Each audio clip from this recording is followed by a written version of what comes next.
The Gauteng Health Department says Friday's fire at Charlotte Maxeke Academic Hospital has finally been extinguished. The department says the transfer of patients to other hospitals has also been concluded. Charlotte Maxeke Hospital will close for a week as an investigation continues into the cause of the disaster. The provincial government is now facing questions about compliance with health and safety standards. Gauteng Department of Health spokesperson Kwara Kekana is joining us by Skype tonight for an update. Kwara, good evening. Thankful for your time as always. So, how many patients in total have now had to be resettled? So we had about 819 patients that were admitted at Charlotte Maxeke before the fire broke out, and we then proceeded to discharge about 25 patients. This is based, of course, on medical assessments that were done for people that were well enough to be discharged. So we proceeded to discharge 25 people and then transferred 794, if my math is correct there, to various facilities across the province. All right, so here's the issue, and I'm sure you've seen the reports in the Sunday Times today about how the fire, in fact, according to the CEO of Fire Ops, a private company that was involved in fighting the blaze on Friday, he says it's not true that the fire reignited later in the day after initial reports in the morning on Friday. He says, in fact, what happened is the fire simply continued to burn because fire hydrants were not working at Charlotte Maxeke. Is that true? So the first part is that the report that we've received from the City of Johannesburg EMS is that, upon arrival, there was the first engine on scene, and they discovered the caplings on one of the hydrants were not there, and this is what they used to establish connection. Second to that, they use a water hydrant in the vicinity. But of course, I think some of these issues can be better ventilated with the City of Johannesburg EMS, as they are the relevant authority on this matter. And I mean, when they indicate to us that the fire has reignited, I mean, earlier on, I believe Friday, we did communicate that the fire was contained. And then later on, the updates that we received from the EMS at the time was that the fire then reignited. So that's the information that we are working with as the Gauteng Department of Health. But I think issues around the development of the fire and so on, and the management of the fire as well, would be better ventilated by the City of Johannesburg EMS services as the relevant authority there. So I appreciate that, but as the department responsible for the running of healthcare in this country, one would expect that you have been asking questions about claims, including the fact that fire hydrants were not working, and according to Wynand Engelbrecht, that's because there was a lack of maintenance. Have you asked about that specifically to the city? So, of course, we've seen those issues that have been raised and the conversations that we have with the city around issues of maintenance, but of course as well, even with the Department of Infrastructure and Development in the Gauteng provincial government, those are the discussions that we are having. But like I said, I think one of the important things that they have communicated to us is that it's not that the fire hydrant was not working. They were the first engine on scene. The caplings were not there in their language, and this is what they used to establish connections with fire hydrants, but they did manage to use another fire hydrant in the vicinity. So here's the issue.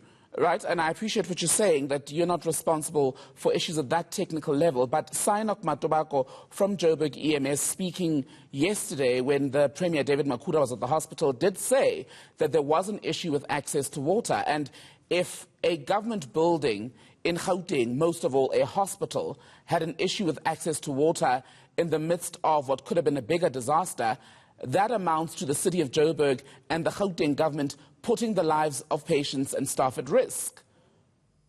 I don't disagree with that, Tembekile. I think it's very concerning that when the team did pull in, they were not able to establish water connection at that particular fire hydrant. Of course, that would then translate to the fact that there could have been a delay in dealing with or battling the fire. But I think what they did communicate is that, there are two responses that they did put in place. One is shuttling of water, but also establishing water connection at an alternative hydrant within the vicinity.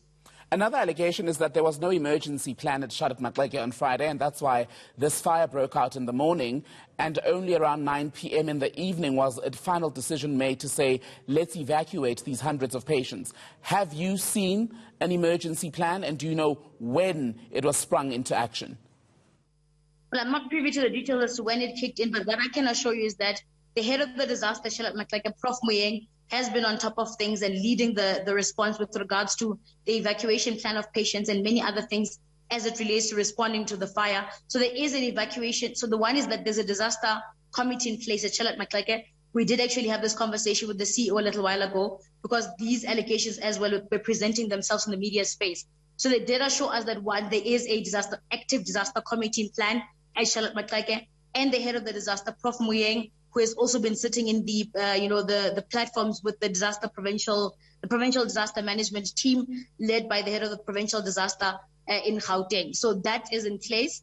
One of the things that we did do, Thembekile, and I think we did communicate in some of the platforms, is that when the fire broke out, the first thing that the hospital did in terms of response was to move patients, especially those that are at OPD, out of that place, as well as staff in that place as well, just to ensure that there is no contamination potentially from the smoke. And what they also proceeded to do is that wards that are directly above that area as well were then also evacuated to wards that are far away from the fire. And then later on, I think as and when assessments were made, a decision also was made to evacuate the entire hospital. And will we know then about issues around inefficiencies of the fire hydrants, the alleged lack of an emergency plan? Will all of that be fully established at the end of this week that you've requested to investigate what's gone on here? I think definitely those are some of the things that are on the table with regards to maintenance issues, fire hydrant issues in terms of establishment of connections and so on. And part of looking into, I think also just debriefing, reflecting, and just looking at what could have been done better, and what are some of the gaps as well. I think those things are quite important to also look at, Thembekile. So I want to speak more broadly. In 2018, many of us don't need reminding, there was that devastating fire at the Lisbon building and in the CBD, also where government workers were housed. Tragically, even a firefighter was killed fighting that blaze. 9 government buildings then had to be evacuated in the Joburg CBD because of a lack of compliance with health and safety standards. As you sit here today as a representative of the Gauteng Health Department, are all your hospitals, all your clinics and other health centres, are they in compliance with health and safety standards? To be honest with you, Thembekile, one of the things that we raised, I think very early on in the 6th administration, I think it's an issue that was quite pronounced, was that it is deeply concerning that at the time, and this was, I think, late 2019, that our hospitals were not compliant and our clinics are not compliant. And one of the things that we've worked really hard towards doing is making sure that we become compliant as facilities, clinics and hospitals across the board in the province. But unfortunately, I'm not in a position to confirm whether all of those facilities are compliant. I don't have that information at this stage. So as things stand then, the health department in Gauteng doesn't know if all its facilities are compliant with health and safety? I can double check that information for you, Thembekile, and confirm that. I don't want to speculate. Please do check, because it's quite worrying when hundreds of people are taken to these centres, many of them unable to even move themselves in case of an emergency. And at this point, we don't know if all your hospitals and clinics are safe as far as health and safety standards. Kwarakye Kana, I'm sure, will be in touch with you again over the coming days. For now, thank you so much for speaking with us. That was the Gauteng Health Department spokesperson, Kwarakye Kana.